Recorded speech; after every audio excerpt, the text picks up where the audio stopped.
Salmებით ეს პალიტრა ნიუსია, თქვენ კი უყურებთ გადაცემა მკურნალს. მე კი მისი წამყვანი ანესთეზიოლოგი ქეთევან არაბიძე გახლავართ ტრადიციულად ყოველ ოთხშაბათს ჩვენ სტუდიაში. მე როგორც დაგვირდით, ყოველთვის შემოგთავაზებთ იმ სიახლეებს, რომელიც გვაქვს სამედიცინო სივრცეში და დღესაც ერთ-ერთი სიახლე მოგიმზადეთ. დღეს ჩვენ ვისაუბრებთ კერძოდ ეპილეფსიაზე. სტუმრად გვყავს ქალბატონი ნინო გზირიშვილი, ნევროლოგი, ეპილეპტოლოგი, ეპილეფსიის ცენტრის ხელმძღვანელი და ასოცირებული პროფესორი. გამარჯობა ქალბატონო ნინო, ძალიან დიდი მადლობა რომ მობრძანდით ჩვენ სტუდიაში. სანამ გადავიდოდეთ ახალ მოწყობილობაზე, ეპილეფსიაზე მინდა ვისაუბროთ და მის მკურნალობის მეთოდებზე. პირველ რიგში მოგესალმებით. ძალიან დიდი მადლობა მინდა მოგეხადოთ, რადგან დაინტერესდით ძალიან მნიშვნელოვანი ნევროლოგიური დაავადებით, როგორიც არის ეპილეფსია. მოგახსენებთ, რომ ეპილეფსია ეს არის თავის ტვინის ნევროლოგიური ქრონიკული დაავადება, რომელიც ხასიათდება გარკვეული ეპილეფსიური შეტევებით. ეს ეპილეფსიური შეტევები შესაძლებელია იყოს სხვადასხვა ტიპის, სხვადასხვანაირი, ძალიან მრავალნაირია და შესაბამისად ამის მართვისთვის მთლიანად შექმნილია ძალიან დიდი ჯგუფი, მსოფლიო ჯგუფი, როგორც ევროპაში, ასევე ამერიკაში, რომ ვიმუშაოთ თუ რითი დავეხმაროთ პაციენტებს. ეხლა რაც შეეხება მკურნალობის მეთოდებს, ეს გახლავთ მკურნალობის პირველი მეთოდი, მედიკამენტოზური, რა თქმა უნდა, როდესაც 70-75%-ში ანტიეპილეფსიური მედიკამენტის მკურნალობის დაწყებისთანავე შეტევები შესაძლებელია იყოს განკურნებადი, ანუ მართვადია ძალიან მარტივად.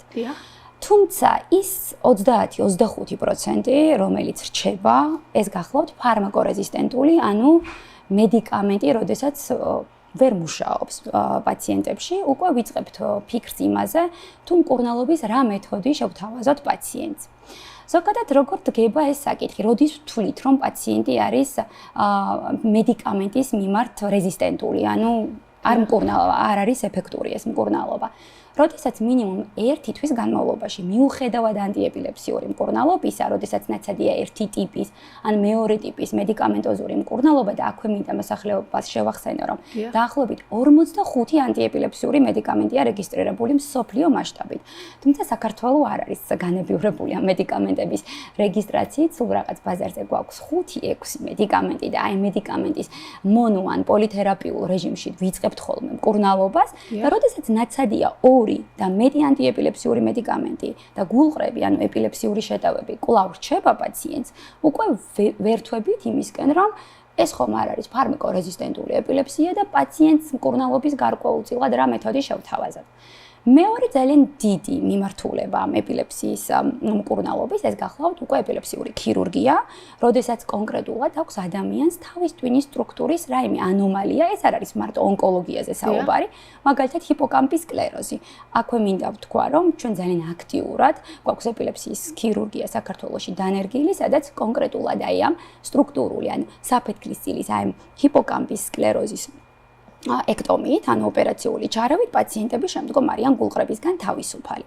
მაგრამ არის პაციენტების ის ჯგუფი, როდესაც ქირურგია რეალურად ვერ ვთავთ ქირურგიას, იმიტომ რომ თავის ტვინის სტრუქტურა არის ნორმა და ბუნებრივია რაღაც უნდა შევთავაზოთ და სწორედ ეს გახლავთ ნეირომოდულაცია, ანუ აპარატურული თერაპია, რომელიც რომ წარმოიდგინოთ რა არის ეს. ეს არის აპარატი, რომელიც შესაბამისად ინერგება ან ორგანიზმში კონკრეტულად რამდენიმე ტიპის არის, ეს არის ვიენეს თერაპია, ანუ ვაგუსის ნერვის სტიმულაცია და ეს არის რიენეს თერაპია, რომელიც ეს არის აღქმითი თერაპია, ინერგება ეს უკვე კონკრეტულად თავის ტვინში და ღრმა სტრუქტურების სტიმულაცია, ანუ სულ 3 ტიპის აპარატურული, ანუ device თერაპია არსებობს. ეს არის VNS-ი, ეს არის RNS-ი, ეს არის deep brain stimulation, ანუ DBS-ი, ასე ვთქვა.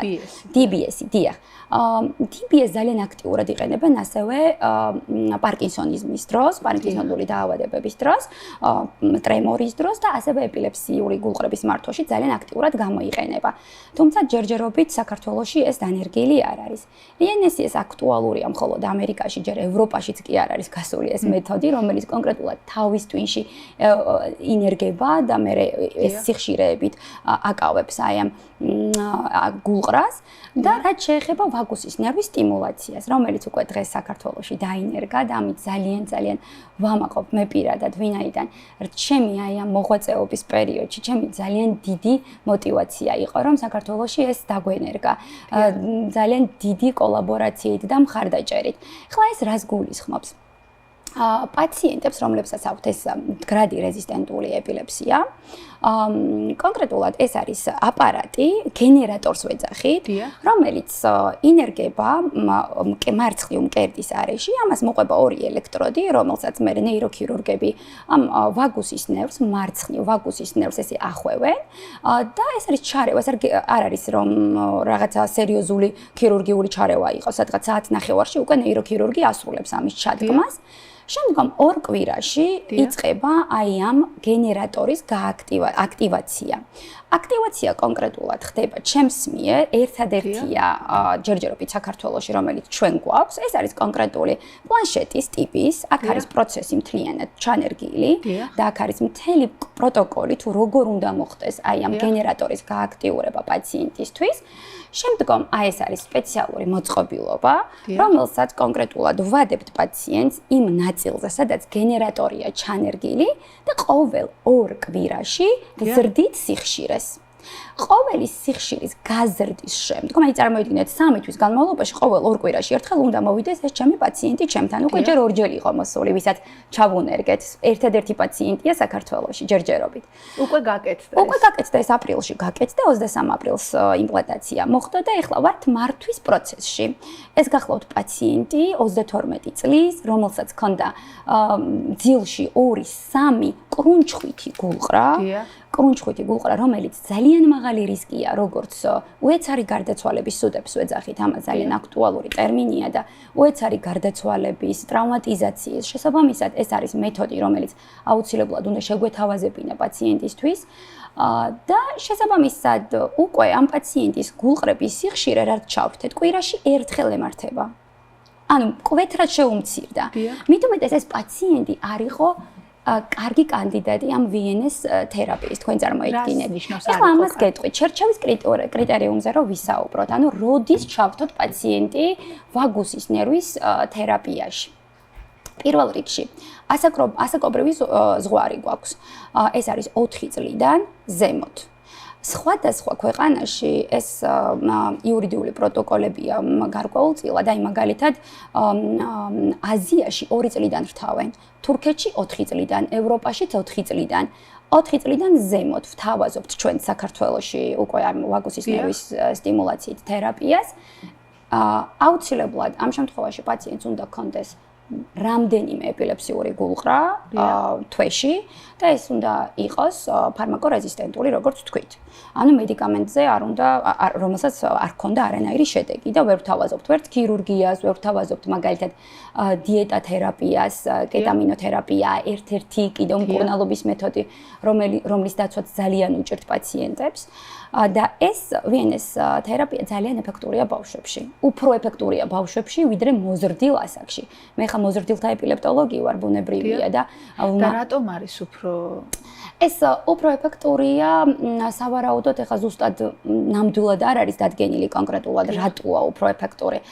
შესაბამისად, ესეთი მოსაზრებაა, რომ ადრეულად დაწყებული ეპილეფსიური გულყრები უფრო მართვადია, ვიდრე ასაკში დაწყებული ეპილეფსიური შეტევები. აი 8-10 წლამდე მაგალითად გენერალიზებული ეპილეფსიის მქონე პაციენტები, ანუ სულ 2 ტიპის ეპილეფსია გვაქვს, აი ესეთი უხეშად რო ვთქვა. ეს არის ფოკალური, ეს არის გენერალიზებული.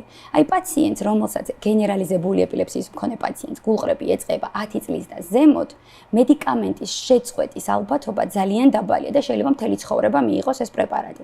მაგრამ თუ შეტევები ეწყება 10 წლიდან ქვემოთ, აი 9 წლამდე, 3-4 წლის მერე აუცილებლად მცდელობაა, რომ მედიკამენტი შეწყდეს და დავაკვირდეთ შეტევები აქვს თუ არ აქვს. დიდი ალბათობით უწყდებათ ანუ ეს შეტევები. აი ესეთი მოზრდილია, მაინც მერე ყალიბდება ნერვული სისტემა, უფრო აი ესეთი აზრია, რომ უფრო მეტად ეფექტურია ყველა ჩარევა. ნეიროქირურგიული ჩარევები სხვათა შორის, რაც უფრო ადრეულ ასაკში ხდება, მით უფრო გამოსავალი უკეთესია.